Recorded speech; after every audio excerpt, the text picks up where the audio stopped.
Carl Jung, the legendary Swiss psychiatrist and psychoanalyst, never explicitly used the term empath in his work, but his theories on personality, the collective unconscious, and archetypes provide a fascinating lens to explore why empaths, those highly sensitive, deeply intuitive individuals who feel others' emotions as their own, often attract people who secretly resent their light. Let's dive into this intriguing phenomenon, weaving Jung's ideas with modern insights, and unpack why empaths become magnets for those who harbor hidden envy or resentment toward their radiant, compassionate nature. Who are empaths in Jungian terms? Empaths, though not a term Jung coined, align closely with his concept of individuals with a highly developed feeling function, or those attuned to the collective unconscious. These are people with an uncanny ability to sense the emotional undercurrents of others, often picking up on unspoken feelings or psychic energies. In Jung's framework, empaths might be seen as individuals with a strong connection to the animus, the inner feminine, masculine archetype, or the archetype of the healer,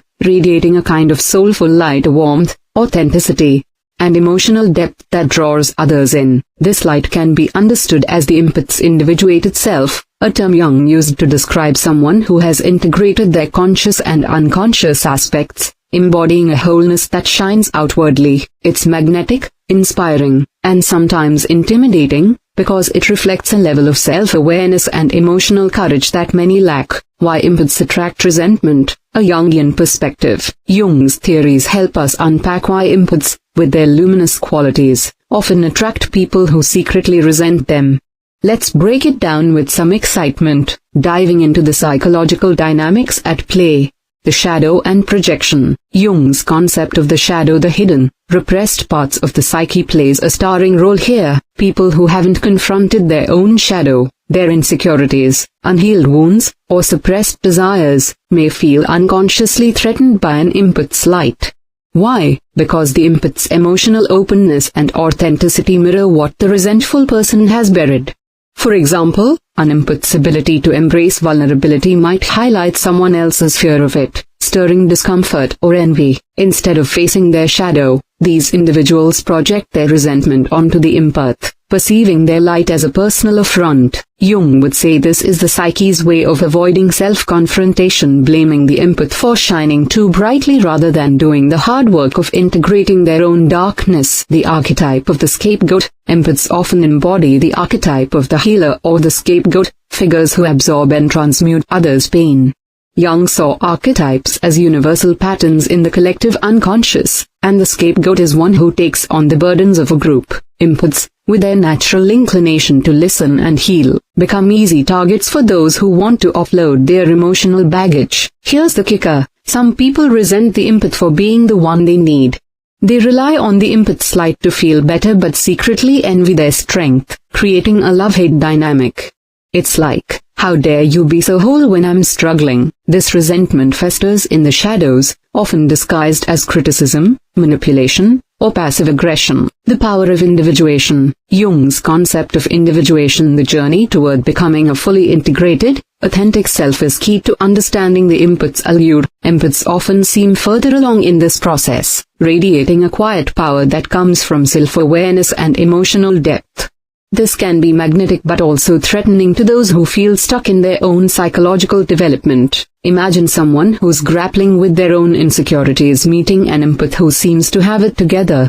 The contrast can spark admiration but also resentment, as the empath's light exposes the other person's inner chaos. Jung might argue that this dynamic reflects the tension between the ego, the conscious self, and the unconscious, where the ego resists the call to grow by resenting the one who embodies growth. The collective unconscious and envy. Jung's idea of the collective unconscious suggests we're all connected by shared psychic patterns. Empaths, with their heightened sensitivity, tap into this collective energy, often serving as a mirror for others' unresolved issues. Their ability to feel and reflect emotions can make them a beacon of light but also a lightning rod for envy. People who secretly resent empaths may be reacting to their own disconnection from the collective unconscious.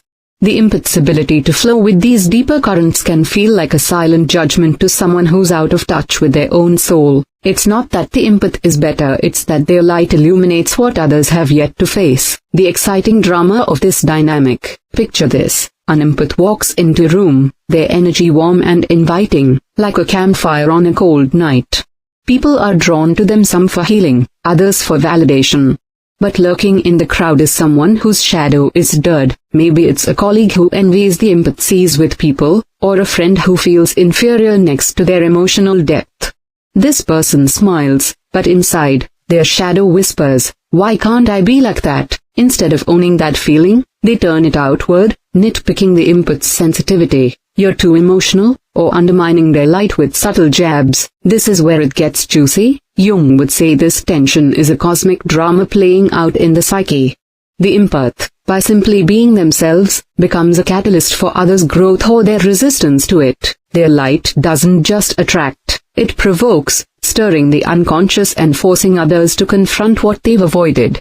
It's like the empath is holding up a mirror, and not everyone likes what they see. Why empaths keep attracting these dynamics? Empaths don't just stumble into these situations, they're almost destined to, thanks to their archetypal role. Jung's idea of synchronicity, meaningful coincidences orchestrated by the unconscious, suggests that empaths attract resentful people for a reason.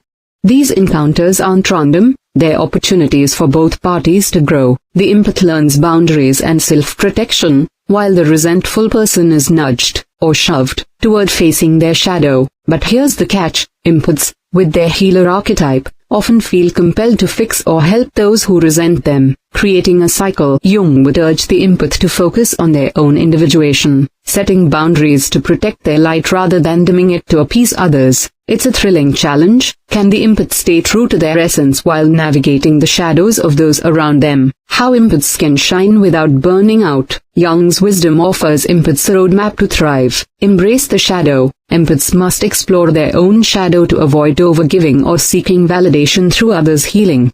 Jung emphasized self-awareness as the key to wholeness. Set boundaries. The healer archetype can lead to burnout.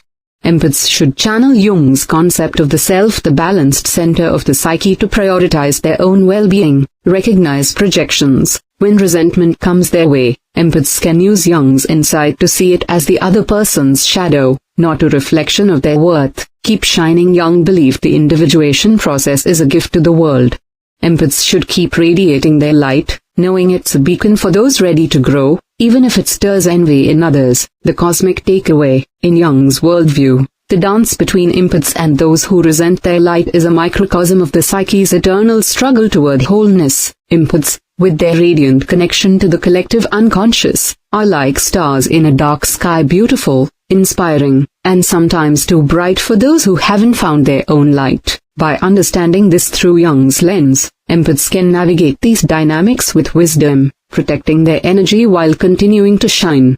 And isn't that an exciting journey? To be a light that not only attracts but transforms, even when it stirs the shadows of others.